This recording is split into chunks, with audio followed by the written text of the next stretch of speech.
This is Paul. We've been talking about the algorithm, been doing that in some signal chats too. Obviously, something's going on. YouTube continues to tinker with the algorithm. I'm getting messages like this one.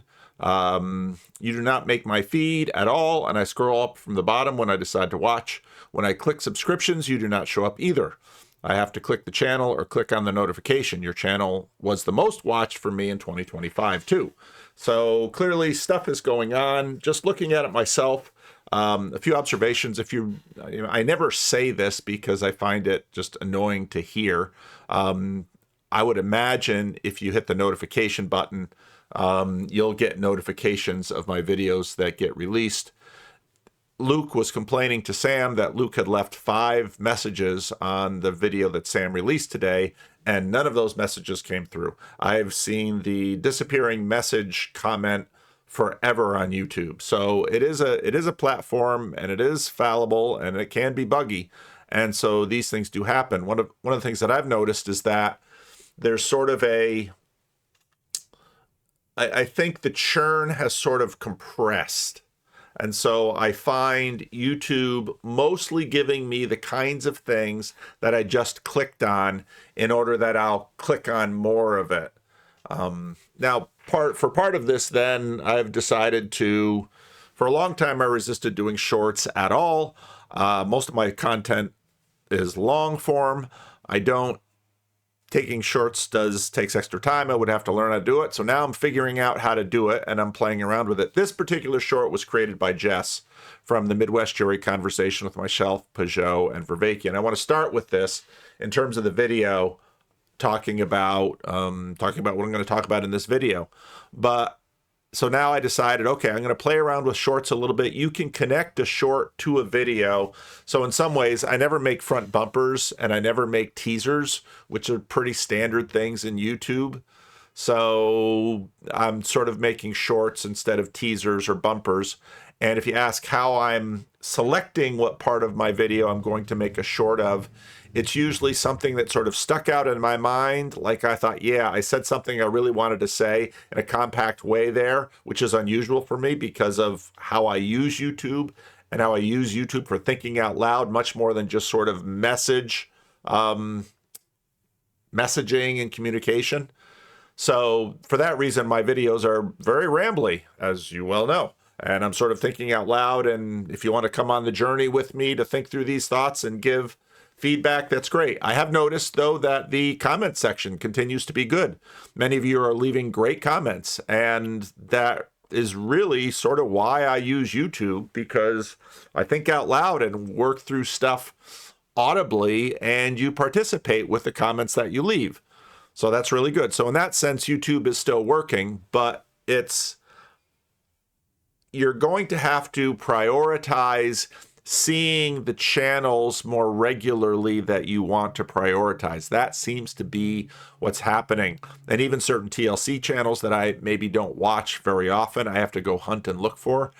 I would rather have them, I suppose I could clear all of my subscriptions and then just or take one of my just only TLC channel, or maybe I should start a separate YouTube, because you can have like sub things under your channel.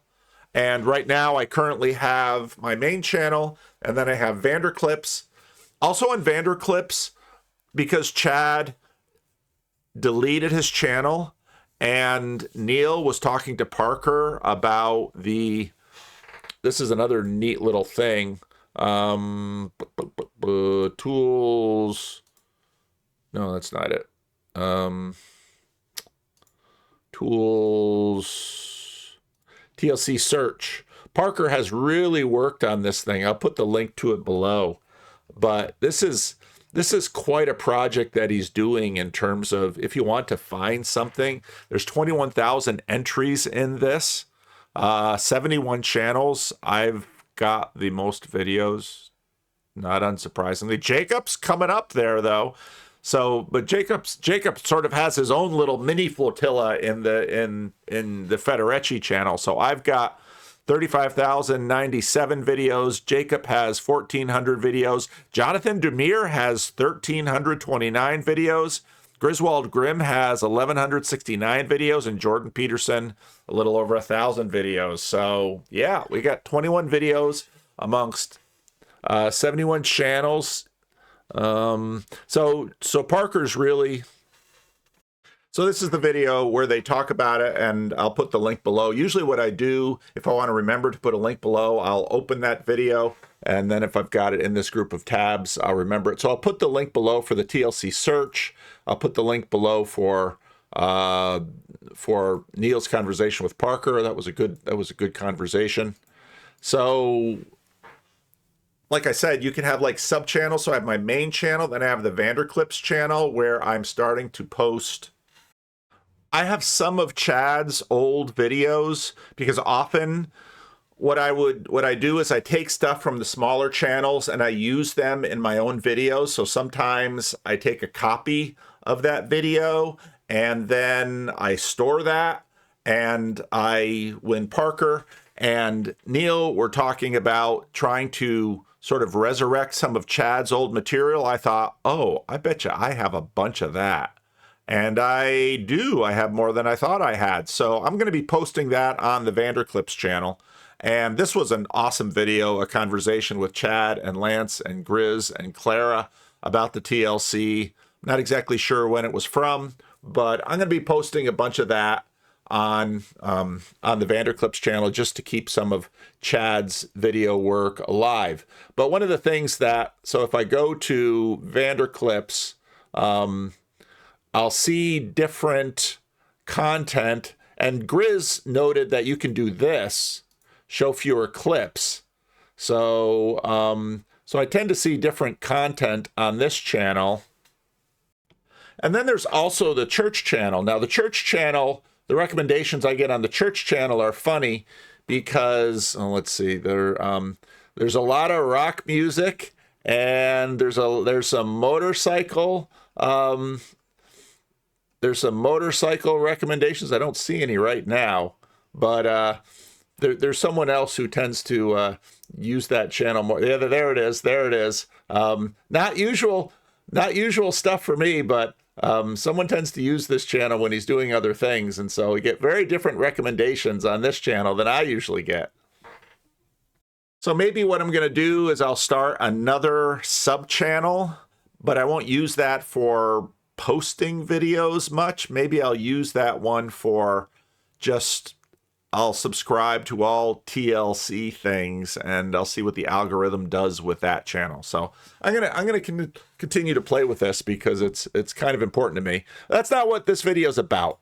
What is this video about? Well, I'm not quite sure what it's going to be about. It's going to be about some more Alex O'Connor and his emotive his whole idea about morality. But that's going to be in light of, I started talking about this short. So this is a short, excuse me, this is a short that Jess made, and it's an excellent short. And Jess really, there were a variety of things I was trying to do in that conversation with John Vervaeke.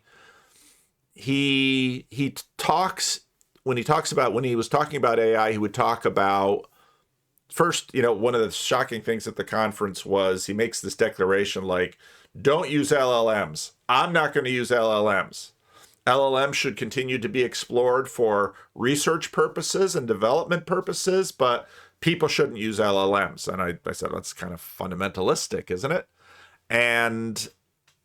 But then he also has often talked about these artificial intelligence, whatever we're going to call them, bots, robots, you name it, these could achieve enlightenment.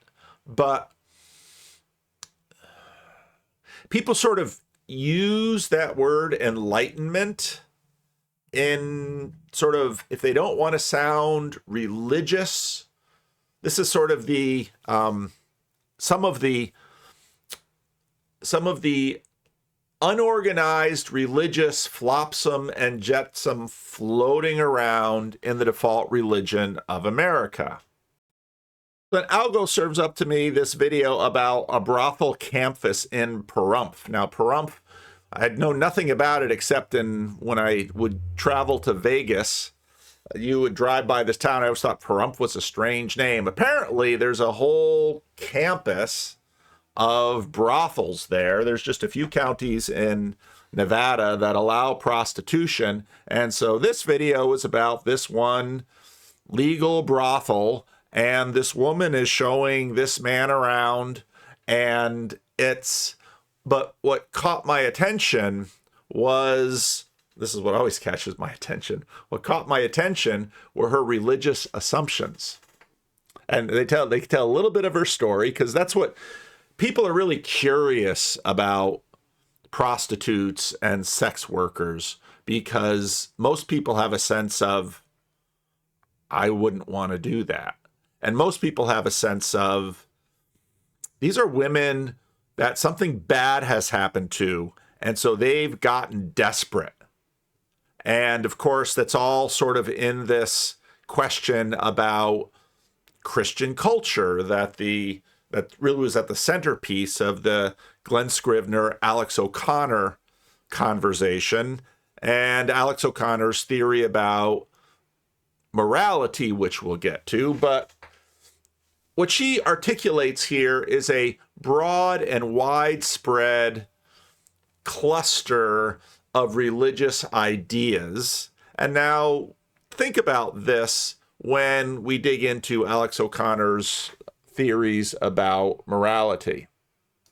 She had been a student at Cornell and on pace to be a doctor before giving birth to a baby with her. Okay, student at Cornell, which means intelligent, smart. She achieved some things in high school. On pace to be a doctor, but got pregnant, which is an interesting thing, because a lot of women who would be going to a school like Cornell, you would think would have some understanding about modern contraception. And if they decided that they were going to be sexually active, yada, yada, yada. So, and as a, part of how this channel got going were the randos. And part of what you saw when I started doing randos was a lot of experience of when I, as a pastor, try to meet someone when they come to church right away, even though they might not know it, what I am doing is I am trying to basically locate them on a religious chart and figure out if I can, within 1 or 2 minutes of what I'll usually ask, you'll see how I do it. I usually ask a very open-ended question. And it's not just what they say, it's the area of their life they choose to disclose, and it's the area of their life they choose to conceal. All of that goes into what for me is a highly developed sense of, I want to understand this person and how they are acting within a religious ecosystem. Because as a pastor, what I want to do, I might only have 2 or 3 minutes with this person ever. And so what I'm going to do in those 2 or 3 minutes is, in a sense, diagnose where they're at. I'm not just going to sort of judge them and say they're going here or they're going there. I just want to figure out where they are so that I can say something that, sort of in Jordan Peterson language, would give them the idea that they might want to continue to have conversations with me about religion. It makes perfect sense as a pastor that this is what you want. You want to have an ongoing conversation about their life religiously. So all those tiny little details all sort of trigger in my head, and I think about them. Now, it's also contextual. So she's giving a tour to a YouTuber or someone who's making media about this campus, and so she's gonna talk about it. And it's really important, especially with something sensitive like this, because generally speaking, I would assume that many people, not all, have got that the conversations that Louise Perry did with Bonnie Blue, and she was also talking about, I forget the other woman that did this stunt in the UK. So right away, most of these women are very cautious and sort of on the defensive. But again, what that does is it sort of shapes how they want to present themselves. Now she's, completely covered up, wearing sort of an athletic approach. She wants to, even just the details that she gave this guy, I got into Cornell, I'm intelligent. Now, there might be a story of tragedy that can sort of give a little bit of cover for the decisions that she's made in her life. Rare genetic disorder. She ended up addicted to the taste to be a doctor before giving birth to a baby with a rare genetic disorder. Okay, so there's the tragedy. She got pregnant unexpectedly, gave birth to a child with a rare genetic disorder. My question would be, but wouldn't be with cameras on, where's the child? Give the child up for adoption? Family member caring for the child? Are you making a lot of money in order to try to support the child? Because often people go into this kind of work because they can make, well, she'll say a little bit later, I work fewer hours and make more money than I made as a barista. Yeah, but at a cost. And that's part of the reason you make more money. So she ended up addicted to drugs, but eventually got sober. Okay, addicted to drugs, eventually got sober. At which point she came to Sherry's job. Okay, so one of the interesting things about people who get addicted to drugs and get sober, a good many of those people go through a 12-step program. And a 12-step program will tend to often lead to Christianity, because of course it comes out of the Oxford movement, not necessarily, but they'll get into spirituality or something like that. Okay, now she's going to speak for herself. Offers so much flexibility in terms of time, and you just get a Wi-Fi hotspot here, and then literally be doing an entire college degree. It was okay, so I'm smart. I want you to see me as educating myself. I'm getting a college degree, and that sort of leads to, I don't want to do this all my life. This is just temporary, and also, now part of the reason I'm doing this in anticipation of Alex O'Connor is an interesting thing about emphasizing emotions rather than reason. It's not dumb, because actually our brain is taking in all sorts of signals, that too many signals than what we can process.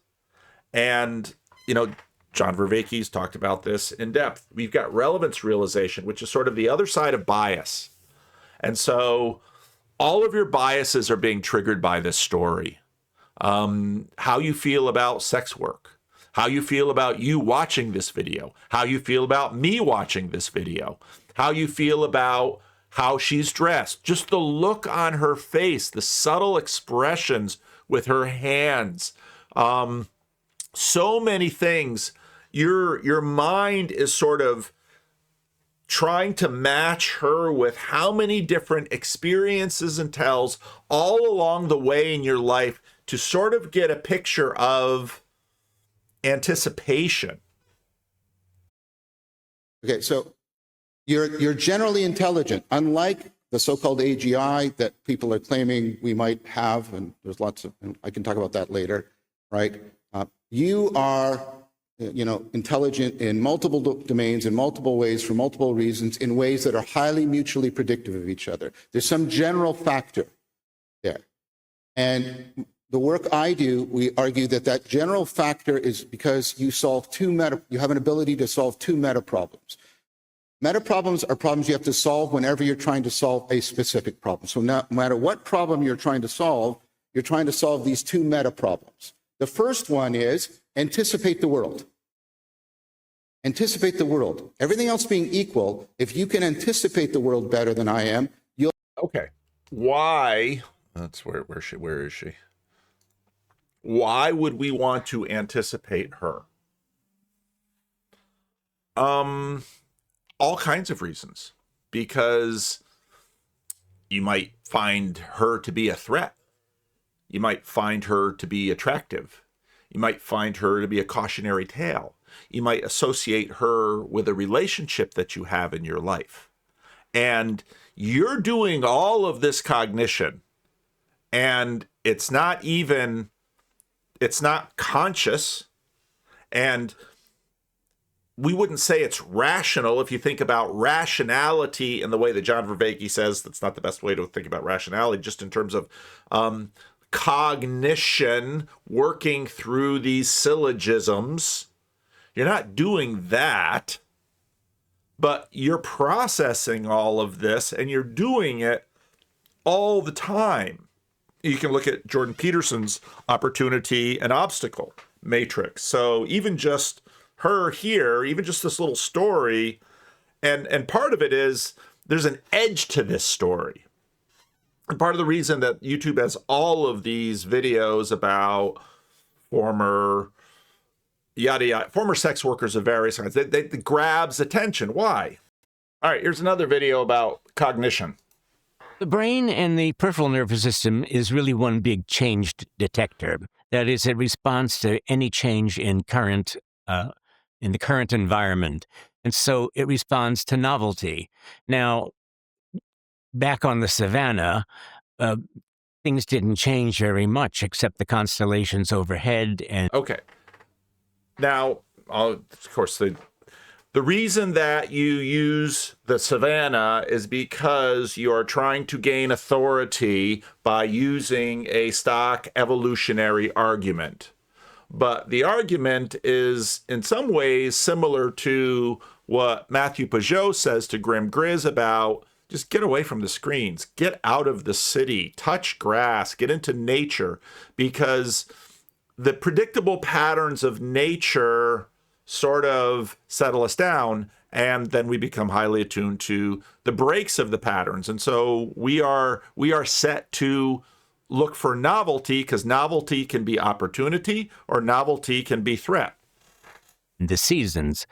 Now, of course, we've got change everywhere bidding for our attention.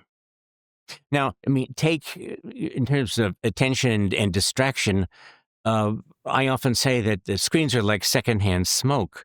And so in the fact that who's ever in the line of sight is affected by it. And we've all experienced this in waiting rooms and airport lounges. Those huge monitors with their moving images, they demand to be looked at.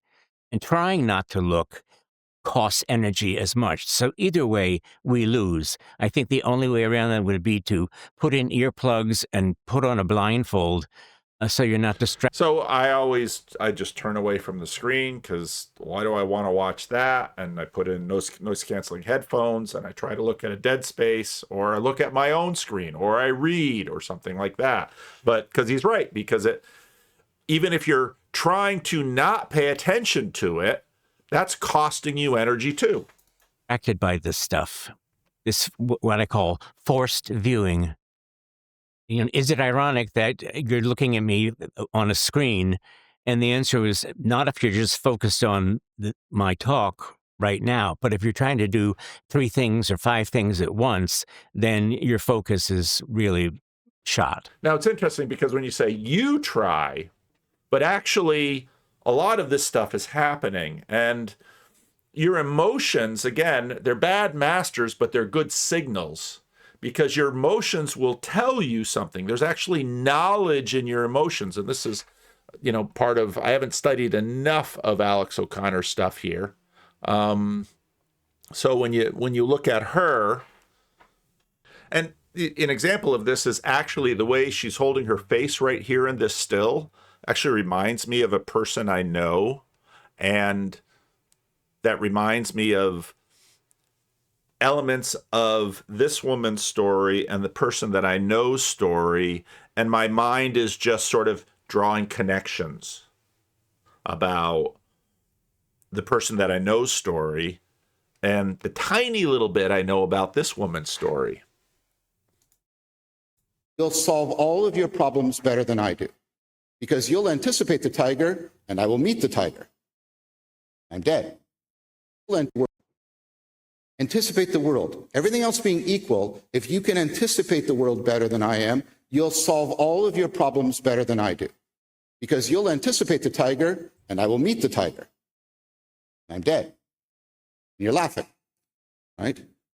That's why you judge things that can anticipate with what Michael Levin calls a cognitive light cone. You judge them more intelligent. That's why you think a dog is more intelligent than a frog.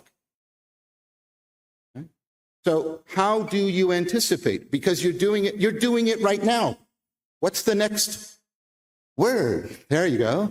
And that's what the machines try to emulate, by the way, predictive processing and the large language models. Okay? So what's going on here? Now, what Carl Frisson came up with, and other people like Andy Clark, my former student and colleague Mark Miller, is the idea the brain doesn't actually try to predict the world. And this is the first doorway to spirit. What? Hang with me. The brain doesn't try to predict the world. That's too complex. If you haven't watched anything from Midwestuary, I think John's speech was the best thing except of course your estuary groups. Those are the best things at the conference. Why? Because they were so much more content rich than even the best speech on stage could get. But I thought John gave the best speech. I thought this was one of the best talks I'd ever heard John give. Complex for any machine. The brain tries to predict your body interacting with the world. So let me give you an example. I don't have to go to retina school. I don't have to do anything to learn to use my retina. All I have to do is open my eyes, light hits my retina, and there's patterns of nerve firing. Yeah? No, do you get that those patterns change as I move around? That's a sensory motor pattern. There's patterns happening on the retina. So this level right here. I suppose I should do this. Okay, this part directly interacting with the world. No learning required there. And patterns are happening here. Now, what you have is you have a brain level just above that. And what it's trying to do is it's trying to detect patterns in here and complete them ahead of time. Just trying to figure out this is what the pattern's going to be. Now, because this isn't the world, because the world isn't trying to help you. That's why trying to predict the world is really hard. But this part of the brain and this part of the brain, they belong together. And so this part can try and say, I think you're going to do that pattern. And this part can give it feedback and say, yeah, you got it right, or no, you got it wrong. Pretty easy. My guess is this is what we sort of call muscle memory, where if I'm in the kitchen, it's amazing. I've lived in the same house for almost 30 years, but every now and then things get put in different drawers in the kitchen, depending on, when we got to the house, there were 5 of us. We went up to 7 of us, and then those kids all grew up. And as the needs of the family changed, things would move around in the kitchen, things would go in different drawers, and then as the family went back down, those needs changed again, things went to different drawers. It's amazing how often I reach for, and that reach isn't just my arm, it's my whole body. I reach for a drawer where things used to be instead of where things are now, and it's usually when I'm distracted, I'm thinking about something else, and there's this old pattern that's in me, and I reach for something because I'm not anticipating the world. My body has learned how to do things, and I often find it because I walk around. I've done this all my life. I walk around, and I'm thinking about something. Oh, yeah, I got to get this. And then I start walking there, and I'm thinking about other things as I go, and then I get into the room where I'm going to get something, and I pause, and it's like, what did I come in here for again? And I have to kind of stop, and then I kind of mentally backtrack. And, oh yeah, or sometimes I have to actually physically retrace my steps, and then I remember what is going to go, and then I go get it. So now, if I try to walk a little bit faster than that across the stage, the sensory motor loop is too slow for me to do it. Can't do it. If I were to rely on the information to go down and come out, it's too fast. I bet you've all run faster than that, yeah? What happens is the cerebellum tries to pick up on patterns in the sensory motor patterns in my eyes, my legs, tries to detect patterns and complete them ahead of time. And that's how I can do that. You understand? Does that make sense? It's detecting and completing patterns. Here's another one. And poor Chad in the booth has never run that equipment before, so Chad's having to learn while John's moving around. This one will get creepier. So look at this. Look at this. You see that color? Yeah? How many of you can see the color? How many of you can see the whole color of the whole wall? Okay, your eye can't do that. Your eye can't subtend all of that. What happens is your eye is picking up on little patches, and then a higher level in the brain is trying to detect and complete a pattern. So now I'm going to say something that I hope lands for you. You're mostly imagining that wall. You're mostly imagining the floor. As soon as I say that, it sounds like, you know, and some people use, I hate this, people, it's a controlled hallucination. You know the defining feature of hallucinations? They're false. This isn't false. You know what an important property of predictions are? They can be true. True prediction. Okay? So we need, and so Henri Corbin came up with a really powerful distinction between the imaginary. So imagine a sailboat in your mind. Can you do it? Picture in your head? Are the sails up or down? Put your hands up if they were up or down. There you go. Okay. Form a little picture and la, la, la, la. Turns out that's not very important, even though that's what we think imagination is about. How do we know it's not important? There's at least 5 to 10% of the population cannot do that. And they don't suffer at all. Now, that's imaginary. I want you to compare to a kid who's putting out their arms, ties a little a blanket around them and goes, "Shh, I'm Superman." They're not forming a picture of Superman. They're trying to see and be in the world the way Superman is. Do you see the difference? All right, so the link to this is below. If you've never watched it, or even if it's been a while since you've watched it, it's good to watch again. I think I'm going to watch it again because it was a great talk. Okay, so now we're back to her, and we've heard a little bit about her, and we're already we have emotions about her already.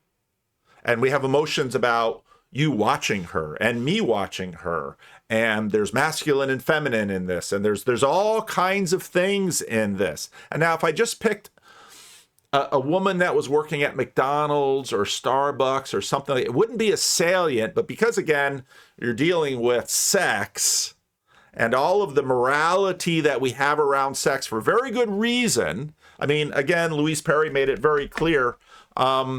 People wanted to say that sex was, oh, that's just nothing. And it's like, no, it's not nothing for us. Why? Because why do religions talk about sex? Because religions are all about human communities, and nothing can disrupt or destroy a human community faster than sex that goes against their rules. Even again, the Oneida community, if you've never read that book, fascinating. I do these videos. It's like, oh, I want to reread that book. Oh, I want to reread that book. I've got all these new books I want to read. Can't get it all in fast enough. But even the Oneida community, free sex and a well-set table is the subtitle of that book. And it was interesting because, this sex cult. Yeah, but it was very controlled. And it was controlled from above. There was a man at the top, and then some other people at the top, and they together would decide who would have sex with whom. And that was it. And then when people would get too attached to their partners, and of course, sexuality really binds people into intimacy, they would, because they were thinking about optimizing for other things, they would break those parties up and have them pair with someone else. I mean, they used it in a way to intentionally not do what sexual intimacy usually does for people. Okay, so back to this woman. And so I'm Pastor Paul, and I'm preaching in a church in Vegas, and because I just did an estuary thing there. I'm just making this up. I haven't preached in a church in Vegas, and I don't know of any estuary groups in Vegas right now. But let's say church decides they want to use estuary in Vegas, so I go to that church and do an estuary conference, and I preach, and then she's in my estuary group, and then she pulls me aside and says, "Can I ask you a question?" Sure. And then she'll ask me a question. Well, tell me a little bit about yourself. And then she'll start to go, and then again within 3 or 5 minutes or so, I'll just try to get a sense of, okay, I'll probably never see you again, but what can I learn and what can I guide you to that would, at least in my mind, according to my values, better your life? Oh, I should just finish college right now too. When you're working, so you say you'll be here for a week or two. In that period, like how much are you? And again, you look how she's holding her eyes. I mean, she seems very cautious about all this, as well she should be, but she probably volunteered for it. I don't know how these things work, but she's going to be very careful. She wants to give a good impression, and the impression is going to be located in registers that she would imagine her listeners and the viewers will know. She wants to appear as sane, moral, intelligent, in control, has a bright future, that her choices will be validated, even though she knows a good part of the population will be like, I wouldn't want my daughter there. Working. Have a lot more flexibility with my time than when I was working as a barista full time. But that doesn't actually account for the fact that like when I'm not actually with a client, I'm like, meditating, exercising, like journaling and all those. The religion of self-improvement. I'm meditating. I'm not praying, I'm meditating. Very secular. And part of this was signaled by our society because you couldn't do prayer in school, but you could do meditation because meditation was therapeutic. And there was sciencey stuff about meditation. And, well, prayer just leads you into, anything but Christian. If you haven't seen Yoav's thing on Vanderclips, anything but Jewish. And so she wants you to know that she's intelligent, that her choices, she's made great choices, and that she's spiritual, but not necessarily religious. Because, of course, although it's interesting now more and more, I think you tend to see people who will say, well, you can be a Christian and a sex worker too. Jesus hung out with prostitutes, therefore wasn't he affirming sex work? I don't think so. Things help me stay out for the fact that like when I'm not actually with a client, I'm like, meditating, exercising, like journaling and all those things help me stay present and help me stay present. Oh, I would have thought, my guess would be there's again, you sort of, okay, now I'm just going to start pattern matching. Perhaps you were abused as a child. Perhaps you're really good at disassociation. Perhaps, no, I want to stay present. It's like, I'd want to get out of there. I don't know why you want to stay present, but again, where's she getting this language? Where's she getting, because the thing is, she didn't sit down and say, I'm going to do this interview and I'm going to sort of do all of this, make a big checklist. I want to talk about this. I want to talk about this. I want to talk about this. I want to talk about this because society values these things. She didn't do all that. She's picked up all of these signals and she's brought them into herself. And so when it comes time to talk, out they come. Now, is this fundamentally emotional more than rational? Yes. But I'd say it's also fundamentally collective rather than individual because morality is far more, even though we as individuals act, a lot of why we act, and this is why people who are observed do different things that people who don't know they're being observed or don't observe, is because I would say morality is fundamentally a social phenomena. It's fundamentally social. And even though your assumptions are sort of created and expressed by your emotions, all of that has been put together by how you've moved in the world. Let's see, are we done with this? Available for someone who, for a client, I'm like, you know, meditating, exercising, like journaling, and all those things help me stay present and available for someone who would. An athlete training all the time. Exactly. I'm literally like an athlete here. I'm like, have my like protein powder and green tea. All the ladies, they work out their. All right. So she wants us to think well of her, but that well is all in a social metric. Well, maybe for start, we'll use this video with his beginning of the social emotivism. I want to just have a quick gear change here, and it's been absolutely brilliant, and I've been enjoying every moment of it. But so far, the conversation has been very much you brilliantly testing Glen's thesis here, Alex, and I want to maybe sort of shift things a little bit more to kind of, okay, where does Alex get his? Where is your view on all of this in terms of the idea of a fundamental moral reality of ideas around compassion, progress, freedom, equality, and all of those things? One of the sort of chapters of Glen's book is called Choose Your Miracle, and he's essentially saying, look, this idea that in the secular West, these ideas of compassion, equality, progress, and so on have just kind of come out of the ether is a sort of miraculous claim. It's a sort of, no, they have to be grounded in something. Glen's case is they're grounded in the Christian story, and that's grounded ultimately in the idea of there being a God who creates a moral universe out of which we are, you know, essentially judged against. Okay, a moral universe out of which we're judged against. And that tends to be the framework that dominates anything that gets around evangelicalism. Mainline, not so much, because part of what happened with the mainline in how its absorption into secularity is a doing away with judgment as if it could be done away with. And of course, when wokeism comes up, there's all these articles about the strange persistence of guilt, because wokeism moved with guilt.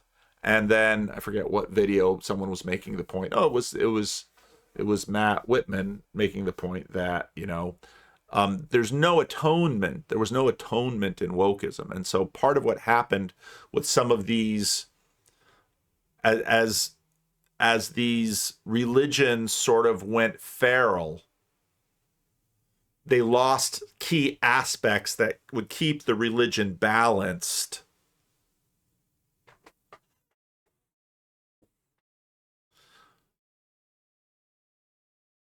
But the individualism is really strong here, because the way Justin talked about this, we tend to leverage an individualist frame of personal condemnation, justification, exaltation, salvation on a personal level. One of the little debates you might find in some Calvinist circles is the question of whether election is collective or individual. Now, Calvinism within Latin Christendom tends to emphasize the individual. All of Christianity tends to emphasize the individual because Christianity was tremendously important in the formation of the individual and the Christian tradition in that.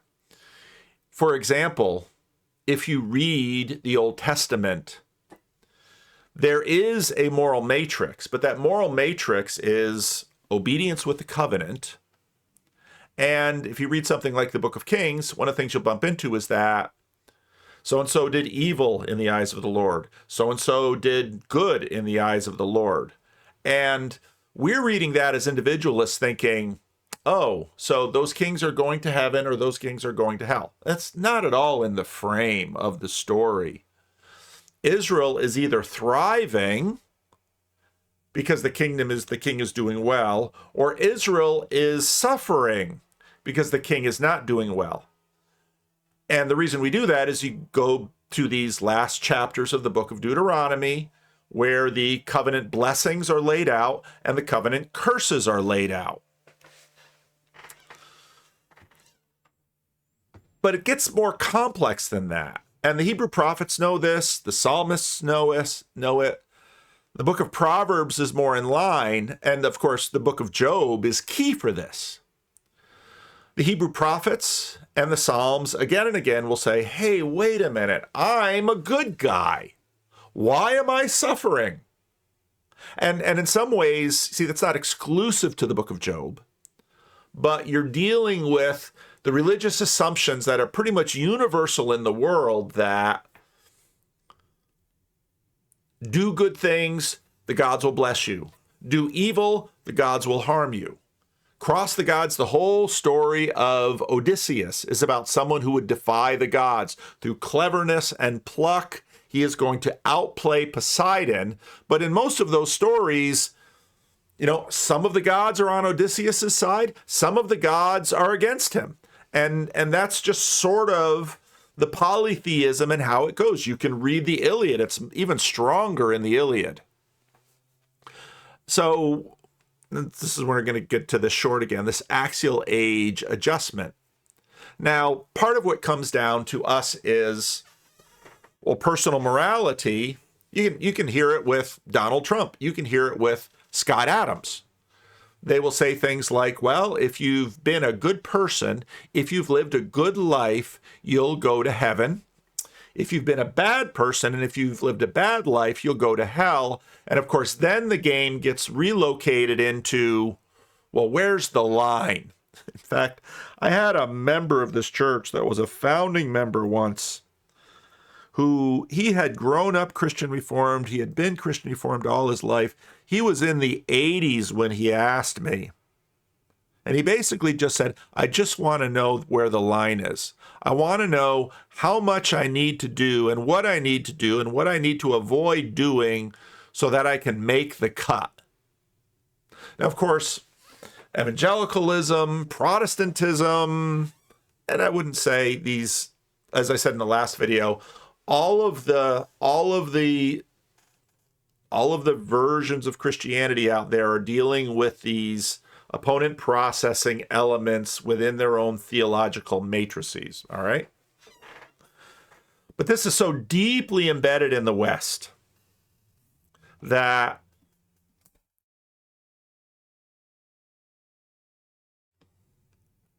that's Snagit. She's probably going to be on the thumbnail. These are deeply embedded in the West because good person, bad person. Well, it's in a secular frame. Good person, bad person is like saved and damned, just in a little smaller frame. And if you're an atheist, well, then you just sort of go off to die and then you're done. So no hell. And then, of course, you can get into universalism and all those kinds of things. But good person, bad person. It's just a secularized version for many people in the West of saved and damned.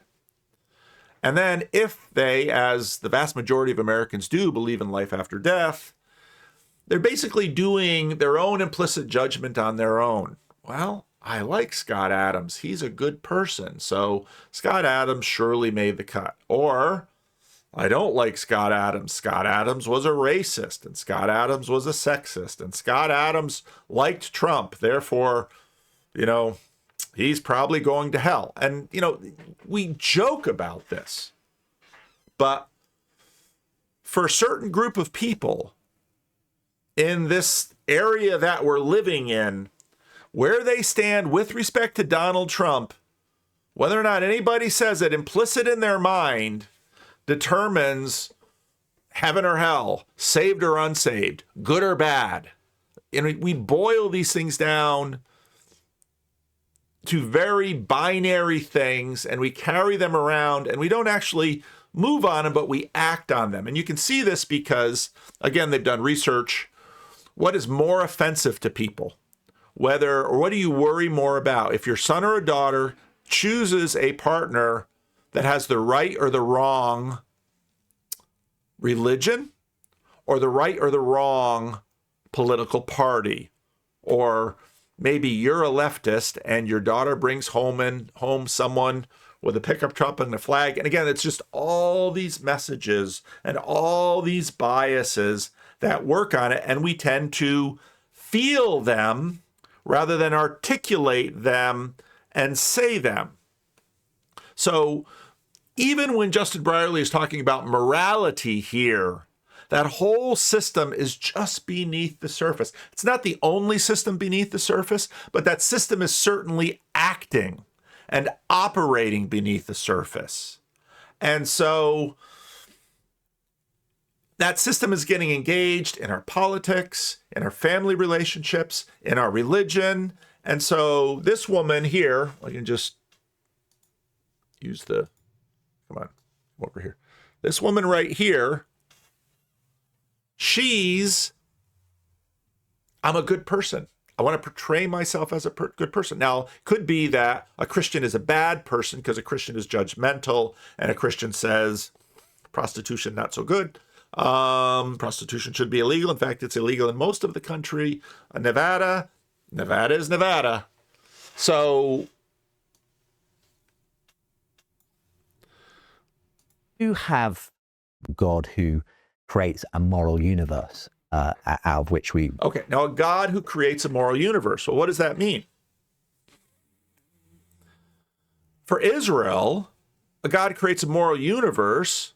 One way to think about it, and it's only one way. There are more ways to feel it and to think about it. If we keep the covenant, we will receive the covenant blessings. Your crops will grow well, your animals will multiply, your children will be healthy, you'll have many children, your nation will flourish, you will chase your enemies. You can basically read through that and get to David's peak and Solomon's peak and say, well, there it is. That's what blessing looks like. David subduing his enemies. And this is part of what Alex O'Connor is going to point to. It's not abolition. It's just David subduing his enemies, because that's what covenant blessing looks like. But again, you can sort of see that as, let's say, the majority position, but there's plenty of critique of that and questioning of that and processing of that in the Old Testament. And you can hear it in the prophets. You can hear it in the Psalms. You can hear it in the narratives. And you have to be careful with the language there too, because, we're reading in the Kings, it's basically David did everything great, the book of Kings says, basically. And it's like, well, what about that whole Bathsheba and Uriah incident? You're not mentioning that. He didn't do everything great, because that's how we think.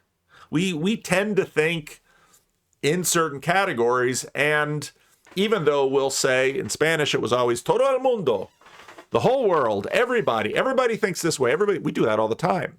We don't stop and say, oh, does everybody think? No, not everybody. I just mean, you know what I mean. Yeah, I do know what you mean. And so when you read the Bible, you kind of have to learn, how does the Bible talk? And about the only way you can sort of do that is to look at it a lot and to read it a lot. And it's really helpful when you read it with other people that know the Bible well, other books that know the Bible well, or even just read it in a group of people. So, but again, once we say morality, we sort of trigger this whole system.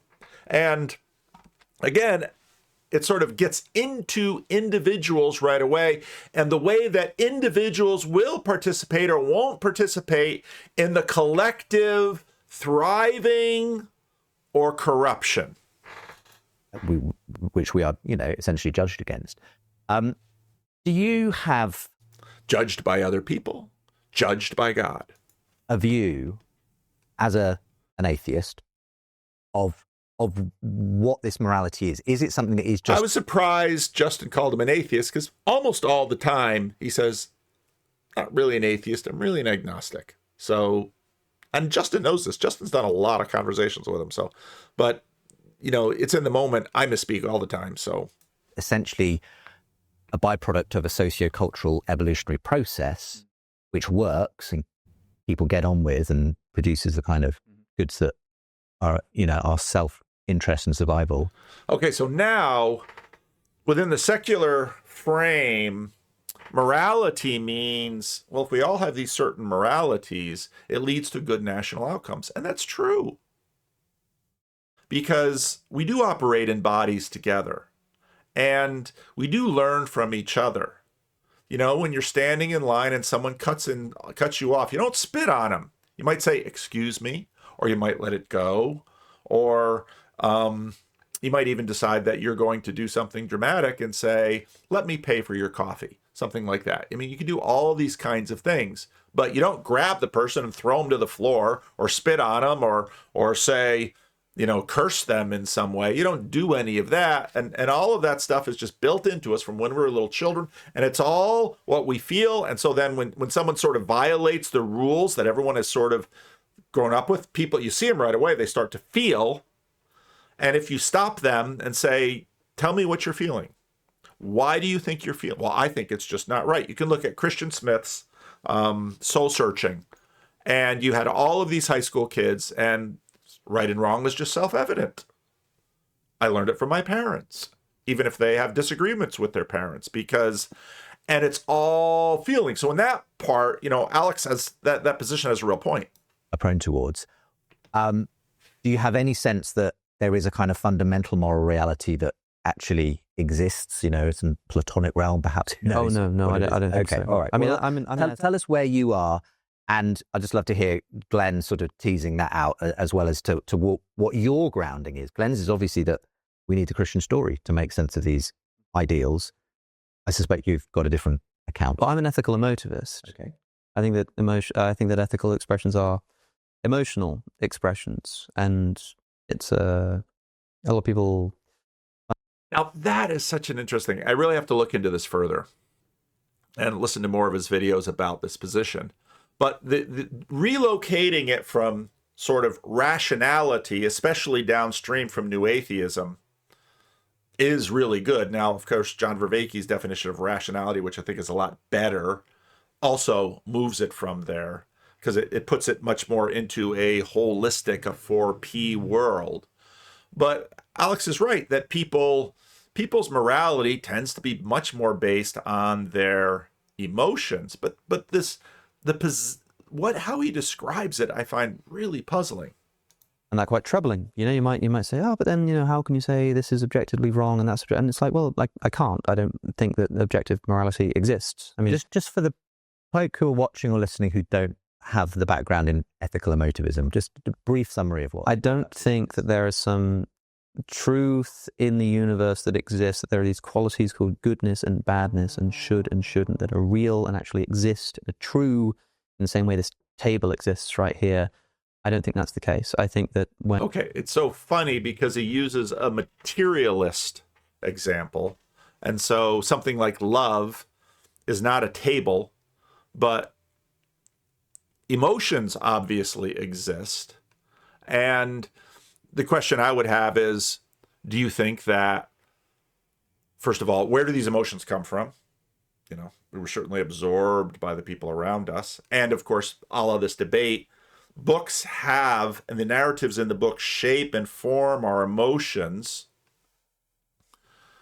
And we hold these emotions collectively because again, status, we're deeply subject to status. And if you feel the wrong way about something, you'll shut up and you won't let people know how you feel. And you might hold on to that for a while, but depending on if you think the people who feel differently seem honorable, good to you, and if their life works,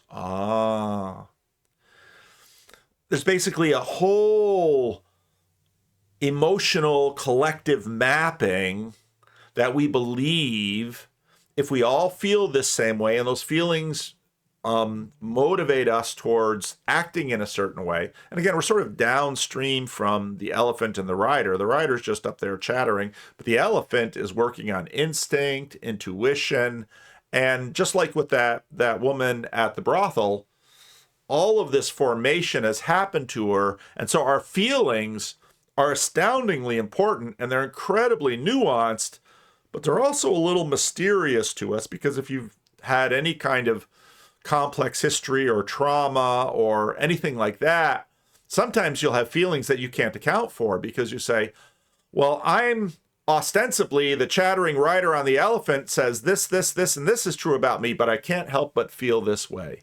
And so that's when we start doing things that are sort of not in alignment with, let's say, what our community rallies around with respect to the Holy Book. And often what will happen is the community will have some disagreement. The community figures out ways to process that and all of those kinds of things. And then the community might change. And you can see that, and again, we have all of this stuff in American history.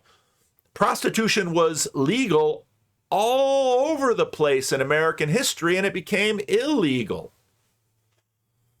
And people felt differently about it, but where it and why it changed had everything to do with the feelings.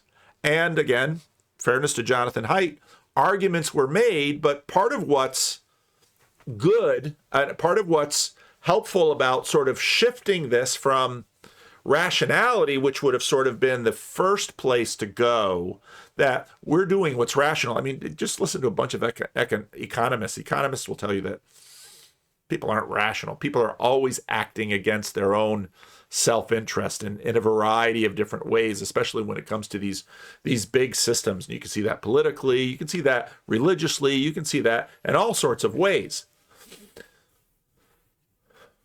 But now, if you've watched my feelings long enough, if you've watched my videos long enough, you know how I feel about these words, objective and subjective and supernatural. I don't think these words actually help us too much. But a word collective, I think, is important. And I think, I'm really curious, I think he'd have a hard time arguing against that, even though each of us is sort of holding these feelings, I think we actually hold them together. These feelings are within us, but they're also between us. And this is where you get into this question of spirit and what is spirit, because you'll see changes in populations. These are sort of these mid-level spirits that sort of go through us and they go through our world. And the spiritual is often used in terms, much more in terms of a register about feelings. That's why you have this romantic idealism, feelings rather than logic, because as people have been saying, Martin Luther, William James, Jonathan Haidt, people act on their feelings way more than they act on their logic, generally speaking.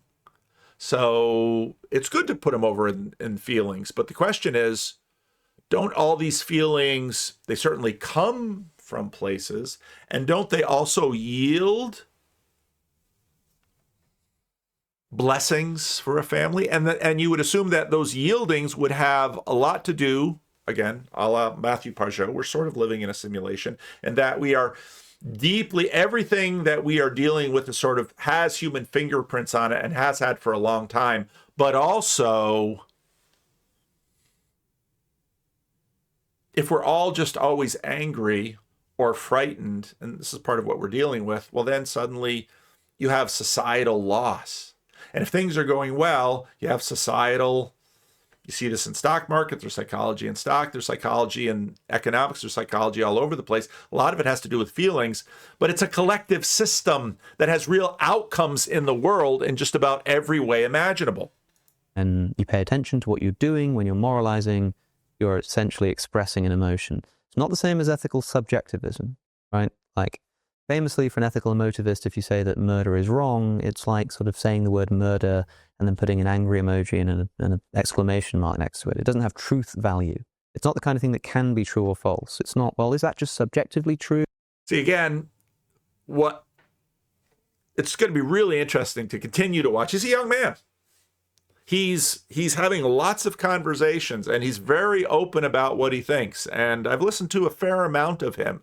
So this truth value, well, even the way that's phrased, it's sort of locked in a certain world. And I tend to think that world won't hold. I don't think it's going to hold. Now, where that goes, I'm not saying he's going to become a Christian. I'm just saying, because in terms of all of us, that sort of framing is going away. Materialism is powerful because we are material creatures, and violence is material fundamentally. So it's a big deal, but I think it isn't the biggest deal. Is it object? It's like, it's an expression. It's not the same thing as, like, murder is wrong doesn't translate to I don't like murder, because that could be true or false. It could be true that I don't like murder. It's a claim about my own psychology. For an emotivist, murder is wrong is just an expression of that distaste. Now, the thing is, for a lot of people, that's very uncomfortable, and we can talk about that if you like. I think it's tangential to the issue of, like, whether Western values are Christian, because I don't think Western values historically have been emotivist, right? I wouldn't claim that they've been emotivist. I wouldn't claim that, like, emotivism is going to console you. It's not going to make you feel any better. And if you say to me, but doesn't that sort of leave you in this hole or that hole? I might just say, yeah, it totally does. But I do think that's slightly tangential to the point. I mean, we can talk about it if you like, but look, I want to emphasize that. But Alex O'Connor would say murder is wrong. And I'm fine with him saying he believes it's wrong because he feels it's wrong. But if you have a society in which murder is not wrong, you're going to have trouble. Why? Because people are just going to keep dying. And there's a reason, again, a la the Tao, C.S. Lewis's end of The Abolition of Man, why so many of these laws are so common. And Alex makes that point, Hammurabi's Code. You can find, I talked in the last video a little bit about why you might be finding compassion and a whole bunch of these things. Well, they all sort of build into a system, and secularists, even if it's bad person, good person, beyond the pale, all of these ways that we sort of moral score keep on each other and moral score keep on societies, these are deep things for us. Now I'll play the little, maybe I should, okay, I'll just play this. Jess asked you such an interesting question about Job. He told me, was Job wise? But that's such a subtle question, because the whole premise behind the book of Job is that Claire Caw didn't like the question. I think that the reason when Jess, who made this clip, told me the question and told me John's answer, the reason I thought it was a really important question was that question of wisdom has everything to do with navigating the world. Should I take this job or not? Should I do this or that? This is all about navigating the world, and navigating the world towards better outcomes. So maybe we'll hear the whole clip and talk about it. Maybe we'll go through it a couple times because it's short. well, how do you know that you're in the favor of the gods? You have many sons and daughters, and your flocks flourish, and I do the sacrifice. I'm good to the men at the gate. And then, of course, that's the book of Job. And the book of Job begins with a conversation between the Lord and the accuser.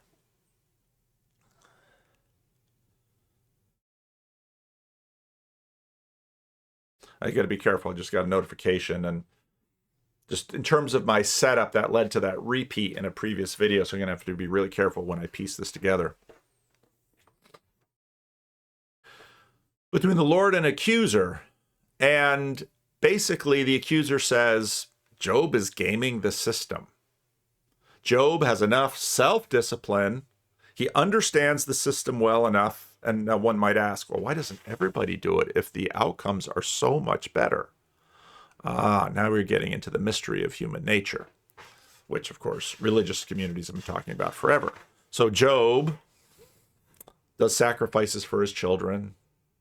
Job sits at the city gate and does justice for the poor. So basically, you looked at the moral matrix, all the signs of what a good person was within Job's cultural frame, and basically Job is at the top of the chart. He's the best man in the land. He's the best person. He's good to God or the gods. He's good to the poor. He does justice in the gate. Everyone respects him. And because Job is acting morally, Job has sons and daughters and flocks and herds, and the Lord says, have you considered my servant Job? He's just learned to game the system. That's not true morality. And right there's a little insight there that is, well, is morality mercenary? And of course, this is going to become the question in this transition between, well, John articulates it well. It all collapsed. The raiders comes in, the house, the whirlwind takes down the house, and the friends say, Job, you have no wisdom. How do we know? It all collapsed. And the wisdom that the friends suspect is, because another game we play, you look good in public, so you have reputation, but there's a secret sin somewhere. You must have done something to anger the Lord or the gods or whoever's in charge because it's come down on you. Now, again, if you look at the Greeks, if you look at the Iliad or the Odyssey, you've got God against God. And that's sort of a system that deals with this question of morality. But morality also isn't quite the same thing in that system. Now, again, if you look at the system of the Hebrew Bible, where you have God number one and God number two, what I mean is that God as arena and God as agent. Ezekiel Kaufman, I've talked about this for years. God is, in him we live and have our being. God is an agent in that arena. And so God as arena, morality sort of connects up with that, because do good things happen, do bad things. But clearly, Job, you've done something to offend God. And Job claims he hadn't. There's no secret sin. He's doing everything he's doing, but now he's getting different outcomes. And so Job wants God to show up and answer for the bug in the system. I have a different interpretation of the book of Job. I think the book of I think you have the same interpretation of the book of Job as me.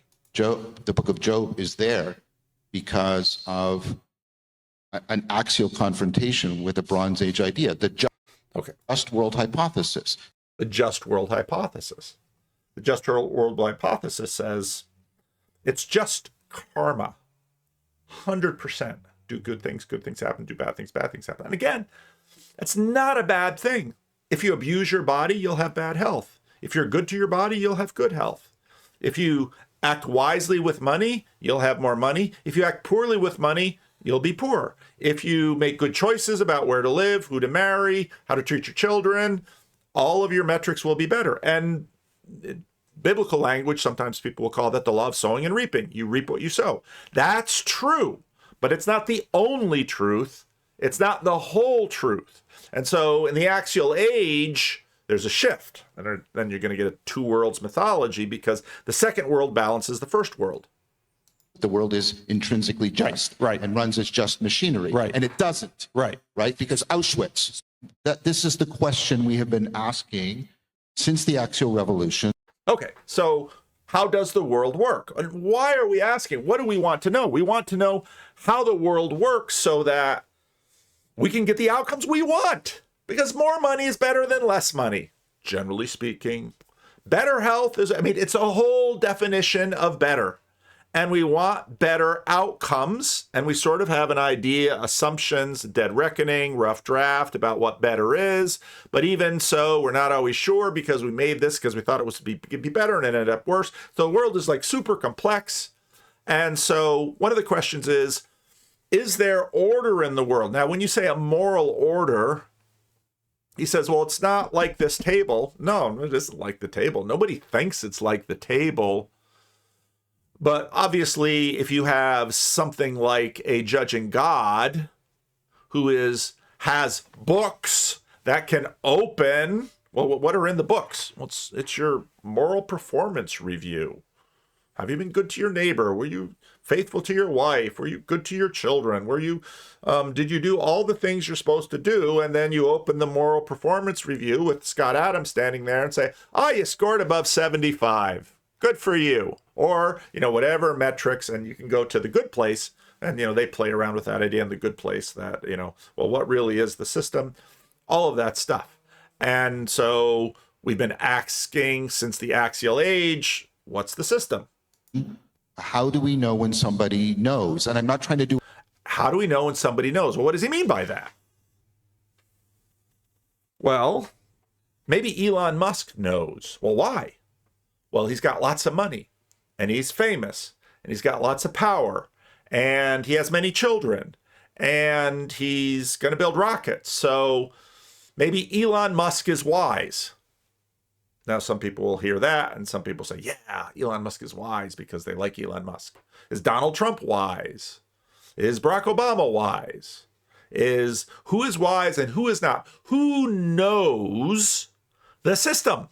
And the way that you know if they know the system is, what are the outcomes look like? And again, right away, you've got Job, but then you've got Jesus.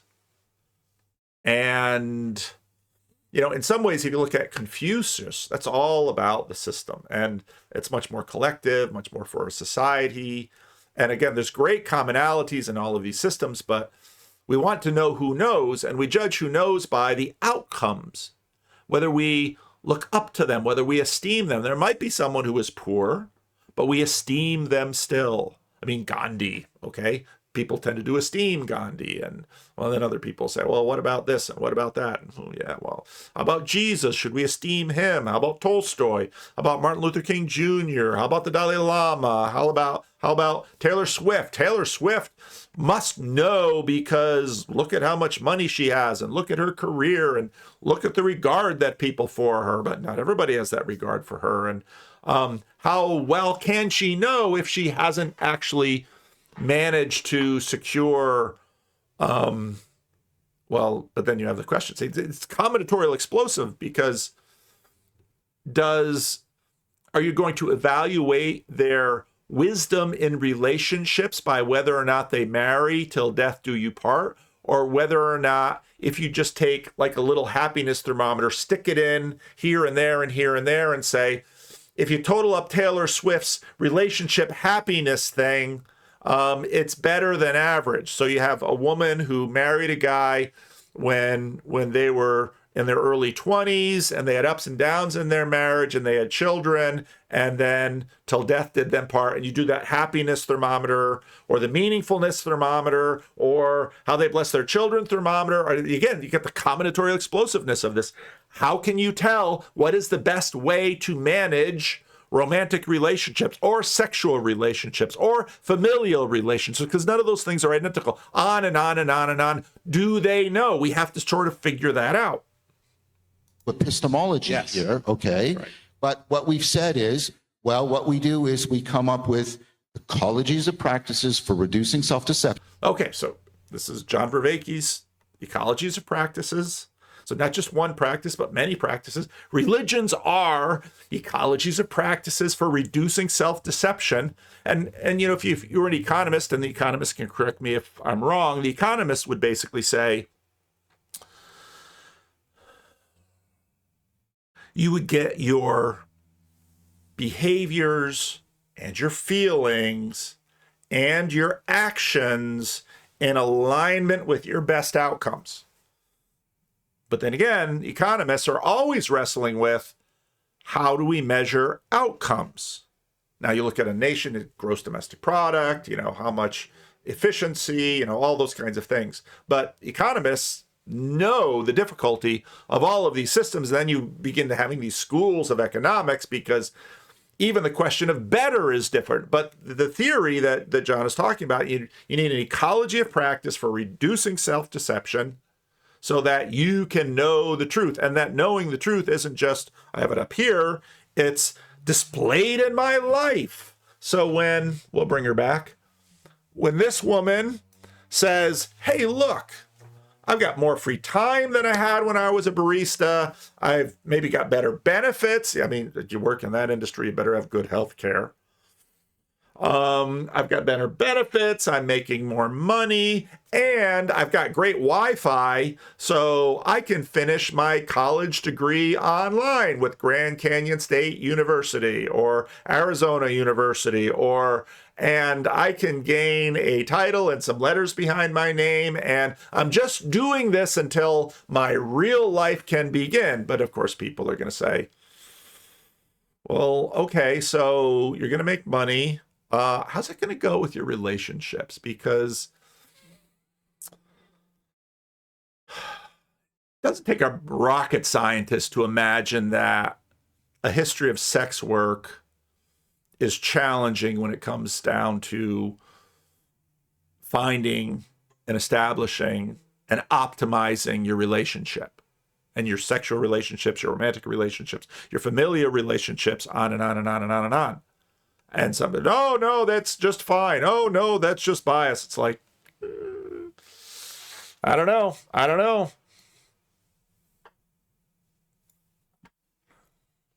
And that's what the scientific methods, there isn't a single scientific. Okay. So what's really good about what John is doing is he's saying it's not that science isn't just for this little group of things over here. There are many scientific methods, and we're going to try to apply them in all these other areas. It's basically the process of modernity. Theology itself was considered a science, and studying the Bible was a science. And there's this entire tradition of ups and downs of theology as a science. And now someone might say, theology went from the queen of sciences in the 18th and 19th century to something that, if you have a theology degree, you don't have much status. You'd have to say making theology a science in that sense hasn't been good for theology. Theology has just lost in the rank order. But John says, and I think he's right, I think if we're going to have another turning, theology will be at the top. Why? Because actually theology talks about, in the biggest frame possible, that which is better. But again, now, if there is another turning, will Jesus go out of style, or will Jesus make the leap? And where does AI fit into this? Scientific method. The scientific methods are this, and we've figured out certain kinds of argumentation, certain dialogical relations, reduce the chance of self-deception, increase the chance that none of these are foolproof. Okay. Reduce self-deception, increase the chance of the outcomes we prefer. Okay? Now, obviously, Job would have preferred to not lose his children, to not lose his flocks and herds, to not get a disease. Now, of course, if you have the frame of the book, which Job is never told about, why? The friends thought one thing. We got to see the throne room of heaven. We saw another thing. But we look around and we say, how can we judge Elon Musk's life? How can we judge Andrew Carnegie's life? How can we judge Barack Obama's life? How can we judge FDR's life? How can we judge Adolf Hitler's life, Stalin's life, Mao's life? How can we judge these lives? It doesn't make any sense to judge them at all once they're dead. They're all error prone, but we can constantly work to make them more self-improving. Okay, we want to get better, but you've still got the definition of better to deal with. How will we measure the good on the other side of this shift? Just like Job's friends were measuring it before the shift, and Job is enacting the shift. And if we're in the middle of the shift, if we are in fact in that shift, what will the good look like? After the shift? Yes. This is like, sorry, I'm hesitating because the dauntingness of the philosophical question you're posing. Now, again, I did not expect John to be able to answer this question. Nobody can answer this question. You're not going to do it in a sentence. In fact, is the evaluative, the layer of analysis, a life? Is it a society? Is it a civilization? You would have to say that it has to scale. You've got to be able to see it in a life. You've got to be able to see it in a community. You've got to be able to see it in a marriage. You've got to be able to see it in children. You've got to be able to see it and see it. But again, part of the difficulty is that the book of Job and the question of Jesus is all about seeing it. And of course, with Jesus, well, he rises from the dead. So says his disciples. They see it. They say it happened. Others are skeptical. End of the Gospel of Matthew. And some doubted. Jesus ascends. Other people say to me, see, that's really convenient for you because, if Jesus were still around and around 2,000 years later, and maybe, a big long line like an amusement park down because he's going to hang around on the Mount of Transfiguration because Peter put up the booths, yada, yada, yada, yada. But obviously he ascends into heaven because heaven is the control room of earth, and therefore that's what the story is, that Jesus is Lord rather than Caesar is Lord, on and on and on and on. Part of what I was probing with John is his theory, which he may not be wrong, that, if you can sort of imagine a shift from the just world to the axial age world, and that AI is going to provoke a new shift, you're going to have the question of better. Like you're asking, like, how? And in fairness to Alex O'Connor, the land in which most of us judge this is emotional. Now, we will use reason, but I would argue that the master and the emissary, the reason is the emissary and the master is emotional. What's our sort of ultimate standards by which we evaluate if something is good or bad? The theology of the axial age is fundamentally different from the theology of the Bronze Age. Yes. You look at the Egyptian. What do we mean by theology? The theology is the system of the world as large as possible. Sometimes we use other words because theology gets contaminated. We call it a worldview. You can call it all kinds of things, but it's like how does the system work? And what you see in Job is, as John said, this transition between ages and systems about what is better, and how Jesus fundamentally changed the world, because very regularly people who will say, I don't believe that Jesus was God. I don't believe that Jesus was special. I don't believe Jesus did miracles. I don't believe Jesus rose from the dead. I don't believe Jesus sits at the right hand of God the Father. I don't believe Jesus is coming back again. I don't believe Jesus, had a virgin birth. Now, of course, the line, when I talked about just stimulate, when people put a line like that, it's like, well, I know how you are. I know what you think, or at least what you think about how the world works. But they'll still say, the Sermon on the Mount, which of course I've talked about plenty, say, bullshit. I don't think you've really looked at that closely because it's a mysterious sermon. And it gets at this question of theology. Blessed are the poor in spirit, for theirs, Jesus basically almost saying, blessed are the losers, because God is going to give them a leg up.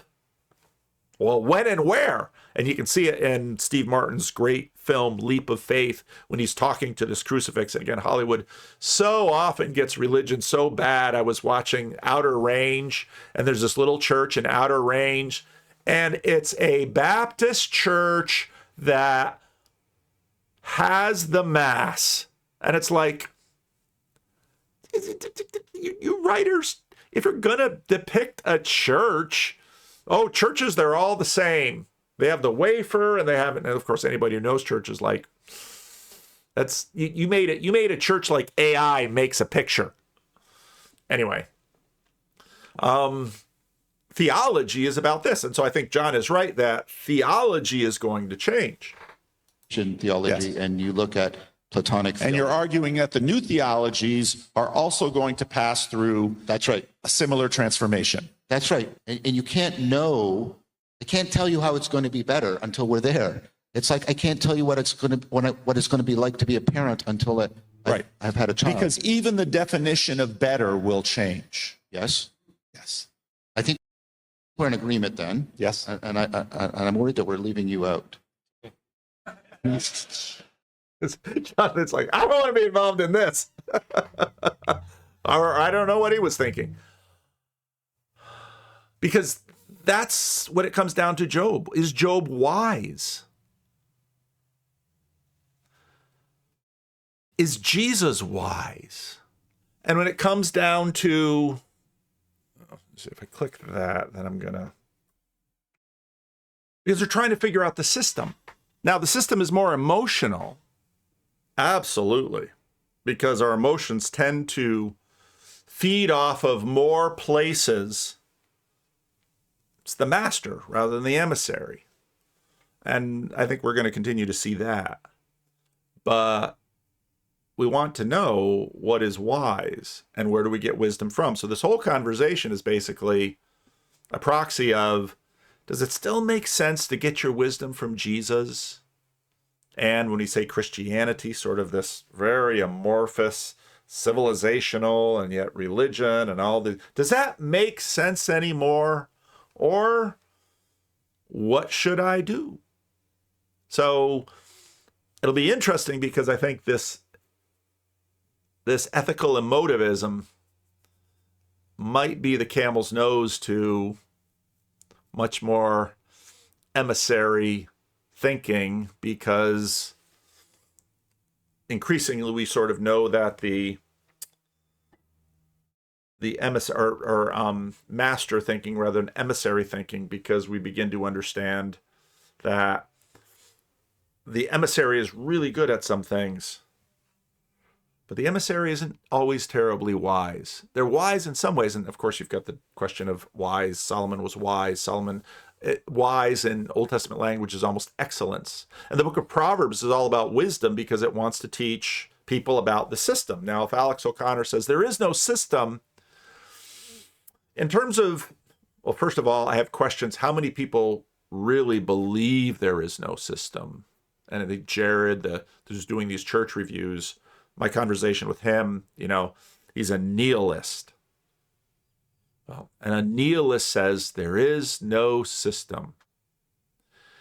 And if you make that decision on a very low level, there are going to be consequences for it. And those consequences are going to be emotional, and they're going to be relational, and they're going to be decisional, ethical. But if you say there is a system, then the question is, where can I learn about that system? And that's John Vervaeke's whole project, ecology of practice to reduce self-deception.